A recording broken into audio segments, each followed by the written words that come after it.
I'm Dennis. I'm Andrew. We are the Crafty Lumberjacks. Welcome back to Handmade. Today we are at the Great Jack-O-Lantern Blaze in historic Hudson Valley. We are surrounded by over 7,000 hand-carved pumpkins. We're gonna be taking a tour, but first, let's go meet the head carver and really get an understanding of carving tips, what goes into all of this, because, I mean, if this isn't gonna get us in the Halloween spirit, I don't know what is. Yes, let's go. Let's go.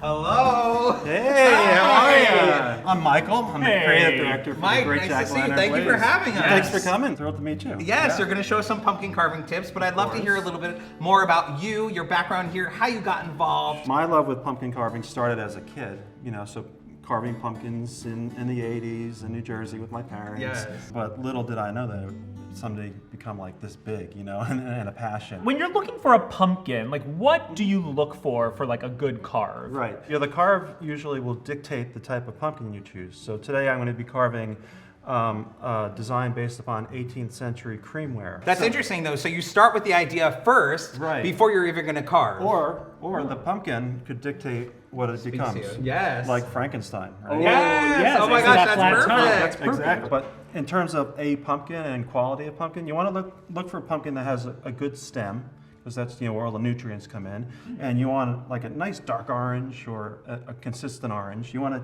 to test it. I use my fingernail and just kind of gently poke the rind. If it leaves a deep mark, it's not so good. It's soft. So you want a harder pumpkin that'll last longer.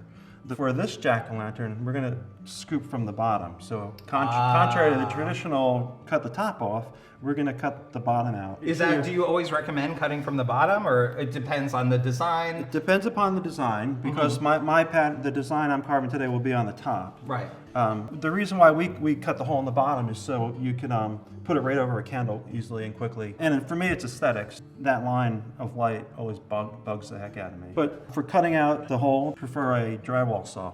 Not to say you can't use a paring knife or a steak knife or any serrated knife at home. All right, so very carefully I insert the blade into the pumpkin, and using a gentle sawing motion, I go around in a circle.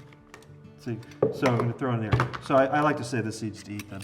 Yeah, I was going to ask. Yes, with all the pumpkins that you carve, you still eat the seeds? Yeah, of course, yeah. Always loved them, always will. Yeah. Yes. So for scooping out the inside, the guts, the seeds grow up like in lines. So what I like to do is I like to find where the seed growths are, and I just kind of loosen it up with the scooper. So going with the grain with of the grain, seeds? yeah, and then I do a little swirly thing here.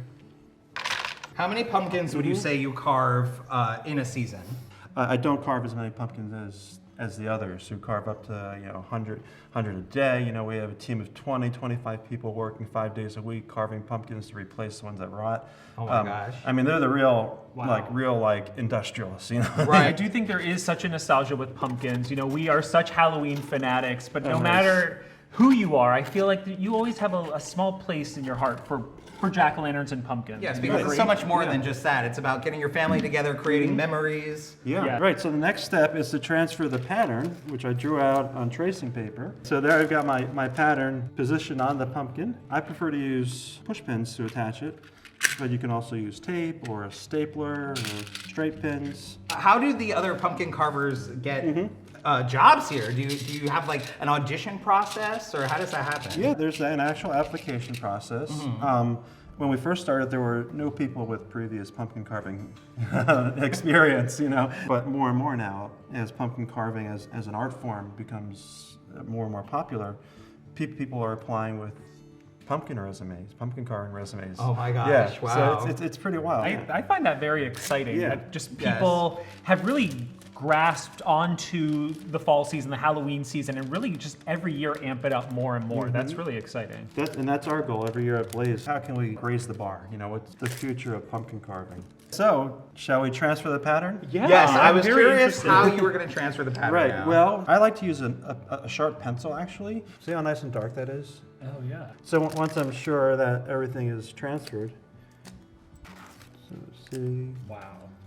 Yes. So we can almost just leave it like that, right? Yeah, I was going to say, that looks Good night, beautiful everybody. like that. But we're not. When I'm carving the individual shapes out, I use a small keyhole saw, and you can find these at craft stores. This is one that's been handmade in the Hudson Valley here. So with a kind of like a gentle pushing motion, I insert the saw into the pumpkin, and then I follow these dots. So in the interest of time, and because I'm a perfectionist, I don't want to rush this carving. I've already carved a pumpkin of the same design. It's beautiful. You notice there's repeating circles, but also within are these Celtic Trinity symbols. Well, Mike, this has been so much fun. Thank you so much for sharing your tips, your tricks on how to carve the perfect pumpkin. It looks beautiful. I had a blast. Thank you so much for visiting me, and enjoy the rest of your tour. We will. Thank you, you. Mike. Take Bye. care. Bye.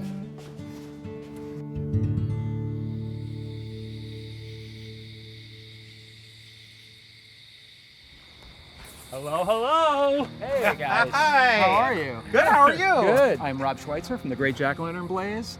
This is like the biggest, most incredible pumpkin palooza that you are ever going to see. I want to hear more about the Blaze, but I'm curious about this property. There's Yeah. a lot of history here, a lot of old buildings. Yes.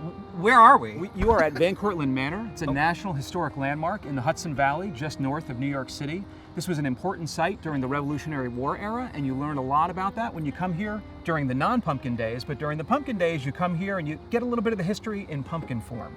Yes. How did this all come about? When did this start? Yeah, so my organization, we preserve and we promote historic landmarks in the Hudson Valley, and we're in Greater Sleepy Hollow country, and one of our sites was the home of Washington Irving, who wrote that famous ghost story, The Legend of Sleepy Hollow. So Halloween is huge in these parts, and we hit on this idea, what if we did this cool display of jack-o'-lanterns? Would people enjoy it? People really enjoyed it. We started in 2005, and here we are 18 years later. There's more than 24 installations, themed installations, all different, and the pumpkins they're all around you, they're above you in some cases. Really cool stuff. Yeah. Wow, so every year you do this, you must be thinking about like, how can we top it for next year? Are you ready? You're already thinking about next year, the year after that as well? Absolutely, it's a year-round planning process, trying to think of the right designs, trying to make sure that the event's flowing great for folks who are coming. We're accommodating a lot of people here. We had about 150,000 people who came through last year, so we got to make sure that it's really great for everybody. Oh my gosh, yes, because even for us now, it will be a yearly tradition. We can't have a Halloween or a fall season without visiting. We love when people come back year after year. They like to see old favorites and then they want to see new stuff, so we mix it up. Is there anything new this year that you love specifically? Let's see, what do I love this year specifically? I really love our new immersive jellyfish jaunt, I call it, because you go through and there's jellyfish kind of floating around on both sides of you. They're multicolored, they're really fun. I think that's a cool new thing this year. Well, I see that it's starting to get dark, so I'm sure you have to turn on all the lights and the theatrics and the fog and all that and let people come in. So I guess we're just gonna start to mosey on over and check things out. Great, there's Yes. a lot to do here, so you guys go and have some fun. Awesome. Thank Thank you you, so Rob. much. Thanks Bye. guys, bye-bye.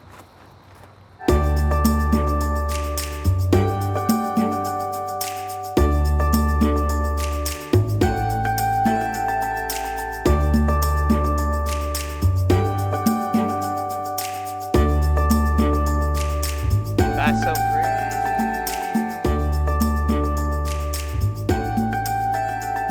The pumpkin bridge. Oh, I got the pumpkin. Oh my gourd. Oh my gourd. Wow. Yeah. So cool.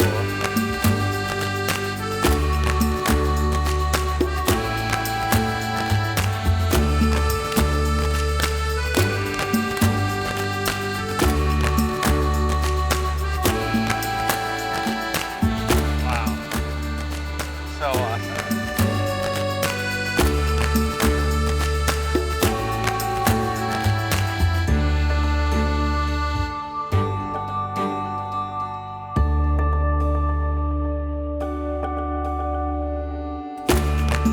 All right, this is one of our favorite spots. It's really a simple moment, but the artistry and the carving is incredible. I love it. We love a good witch moment. Here it is!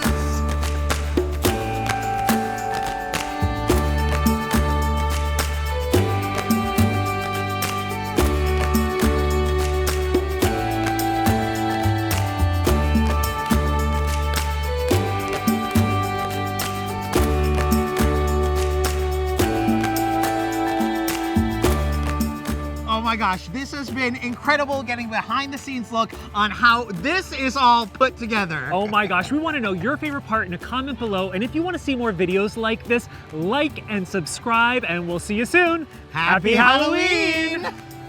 Bye.